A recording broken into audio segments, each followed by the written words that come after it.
ಎಲ್ಲರಿಗೂ ನಮಸ್ಕಾರ. ನೀವು ನಾರ್ಮಲ್ ಆಗಿರುವಂಥ ಬ್ರೆಡ್ ಆಮ್ಲೆಟ್ ತಿಂದಿರ್ತೀರಾ, ಗಾರ್ಲಿಕ್ ಬ್ರೆಡ್ ಕೂಡ ತಿಂದಿರ್ತೀರಾ. ಇದೆರಡೂ ಸೇರಿ ಚೀಸ್ ಜೊತೆ ಯಾವತ್ತಾದರೂ ತಿಂದಿರಾ? ಒಂದ್ಸರಿ ಟ್ರೈ ಮಾಡಿ, ತುಂಬಾ ಇಷ್ಟಪಡ್ತೀರಾ. ಬನ್ನಿ ಹೇಗೆ ಮಾಡೋದು ನೋಡೋಣ.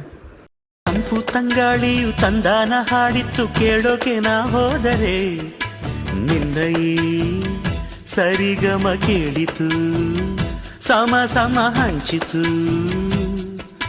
ಜುಳು ಜುಳು ನೀರಿಲ್ಲಿ ತಿಲ್ಲಾನ ಹಾಡಿತ್ತು ನೋಡೋಕೆ ನಾ ಬಂದರೆ, ನಿನ್ನದೇ ತಕಥೈ ಕಂಡಿತು, ತಕಧಿಮಿ ಹೆಚ್ಚಿತು. ಅಲ್ಲೊಂದು ಸುಂದರ ತೋಟವಿದೆ, ಅಲ್ಲಿ ನೂರಾರು ಹೂಗಳ ರಾಶಿ ಇದೆ.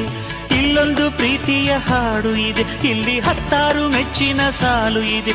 ಎಲ್ಲ ಸಾಲಲ್ಲೂ ಇಣುಕೋ ಅಕ್ಷರ ನಿಂದೇನಾ, ಉತ್ತರ ಇಲ್ಲದ ಸಿಹಿ